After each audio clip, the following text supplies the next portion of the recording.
Well, it's I've been up for about 18 hours now. Did have a little bit of a nap. But yep, I've been up since 3:30 this morning, and yeah, it was certainly a decision that I'll make again in a heartbeat. And yeah, so look, there's no script. All I just wanted was to put my thoughts down about Liverpool winning the title, and it's yeah, I haven't quite been drinking all day, but it's certainly been celebrating. I'm far more responsible now. Now, I was going to get a Carlsberg Elephant, but the local Newell was too posh for that. So instead, I did find this Emerson's Cricket. And this is not. I'm not paid by Emerson to do this. So this is a I'll read the description. Wash down your hoo-hoo grubs, pickled worms, and mountain oysters with a refreshing can of crickets. This hazy pale ale was created specially for the Hokitika Wild Foods Festival using cricket flour made by crushing insects, so not as gross as you think.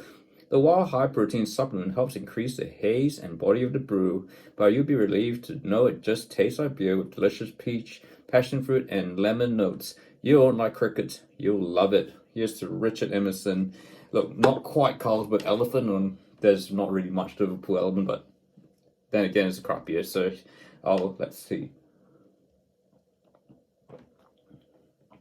Actually, pretty good. Yeah, I like that. I wouldn't have this all the time.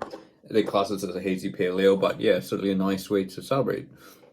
As I said, yeah, we did get the Carlsbergs, as you know, it is a Liverpool tradition to drink Carlsberg, and Carlsberg is a pretty good ale. But anyway, enough about alcohol, because I'm sure a lot has been drowned over the last couple of hours all across the world.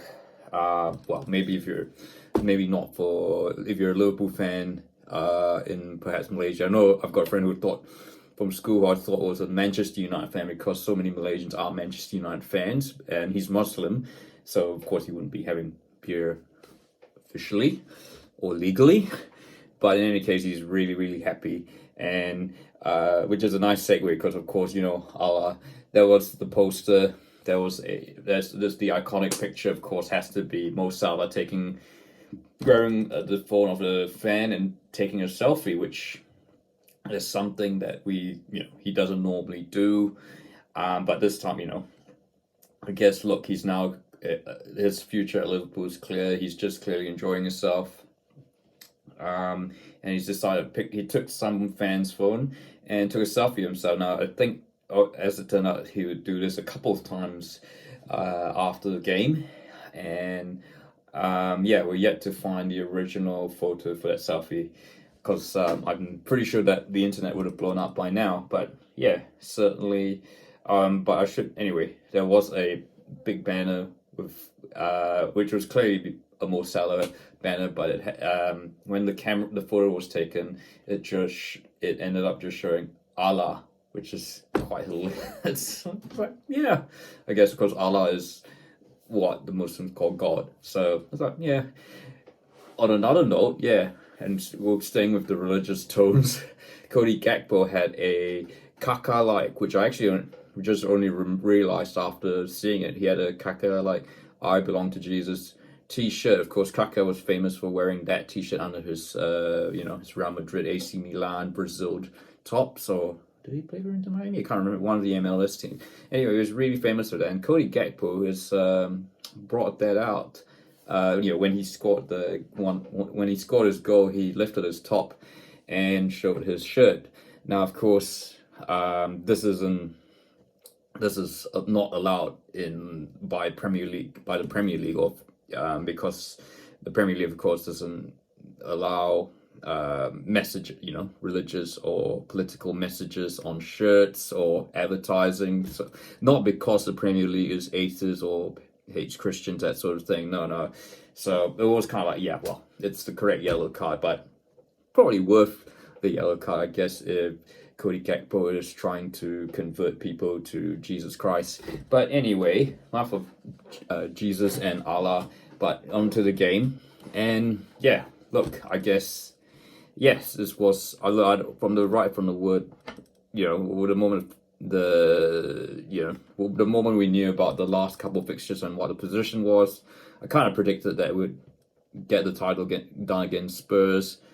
Look, I know obviously you want to keep the anxiety, stress levels down, because let's be honest, Liverpool fans like ourselves have been through a lot of experiences of being so close and close but no cigar. Of course, there's the season where we scored 97 points and scored 100 goals and still only finished second to Manchester City. In fact, that's you can't 24 Manchester City 2014.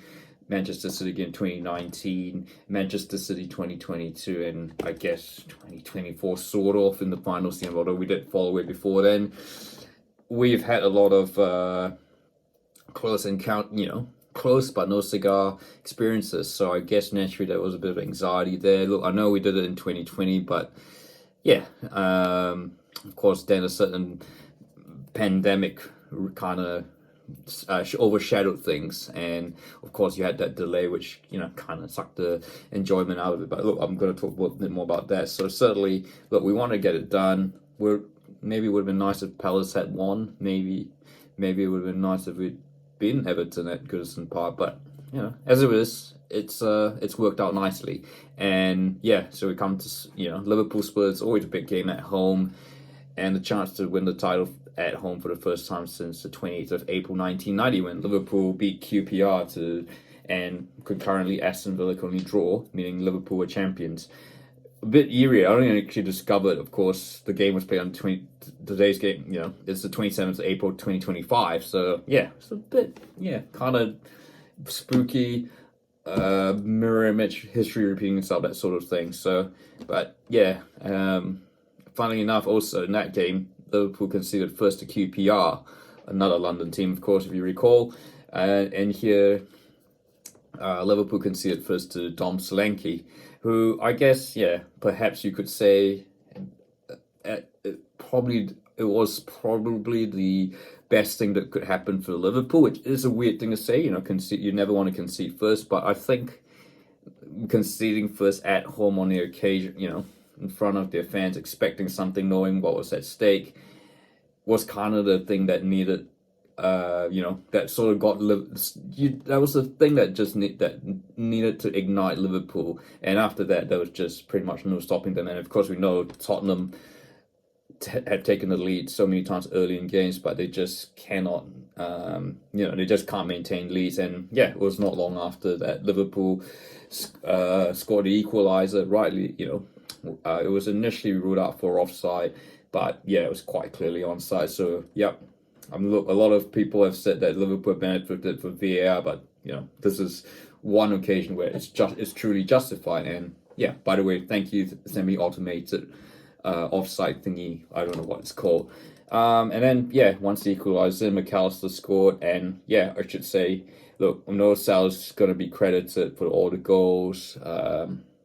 There's obviously going to be Virgil van Dijk, but McAllister, for me, has been easily the most consistent player. Look, he's had games where he's not been his best, but I think certainly even when he's not been his best, he's still at a pretty good level, and it is very difficult to imagine Liverpool without him. He can be the number 10. He could, or in PSG just, tackle the ball out of Fabian Ruiz and Vitinha, those guys. So yeah, and it's just brilliant that he scored such a wonderful goal. Gakpo got the next, and then of course the icing on the cake, Mo Salah scoring for the first time in many weeks. And yeah, it was pretty much the perfect afternoon, and yeah, the parties could start.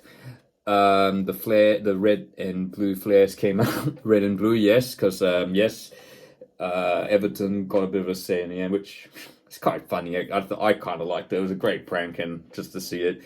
I guess, I think Liverpool, the relationship between Liverpool and Everton is quite different from many other rivalries. Look, obviously there's a bit of, yes, there's that aggression, but off the field, Liverpool and Everton, there's always that bit of community spirit, especially after Hillsborough and with the scarves and all that, which is going to be lost because, of course, Goodison Park's going to be gone and the stame's going to be far away from Anfield. So, yeah, kind of like a red-blue touch. And I guess, the Toffees don't really... I guess we've got to give them their moment. So, yeah, so Liverpool win the title. Look, I guess the final thing I want to just say, look, many people have said it's the weakest Premier League season in ages, and yeah, look, they're going to say that because I guess it's Liverpool winning the title, and look, if it was Manchester United, if it was Arsenal, or Spurs, they'll probably say the same thing. It's just because it's a big club. I think even Leicester, obviously because of the rare. I guess maybe Spurs haven't won the league, so Spurs would be more on Leicester's. Spurs Leicester. I guess it would be a similar reaction, but I guess if it wasn't them, then yes, I think Arsenal would have gotten the same. Man United would have gotten the same reaction. Chelsea would have gotten the same reaction. The fact is, there will always be detractors, and yeah, at the end of the day, life is just too short, as I know from my personal experience, and you've just got to enjoy every moment, which is why getting out at 3:30 in the morning is great, and having to, of course, yeah, it was why to take the day off just to recover from that. So yeah, but anyway, those are my thoughts. I have gone a bit longer than I thought.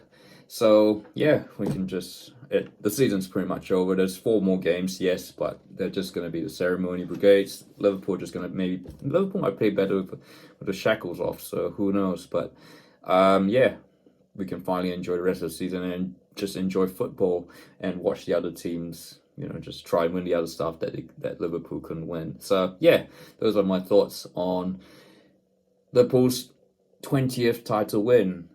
And I guess for now, look, not thinking of it the 21st, not thinking of who we're going to sign next season, but let's just enjoy the moment. And yeah, cheers to Arne Slot and a class manager, especially when he acknowledged Jurgen Klopp with that song. So, and certainly a memorable season, regardless of what the people have said. So, cheers.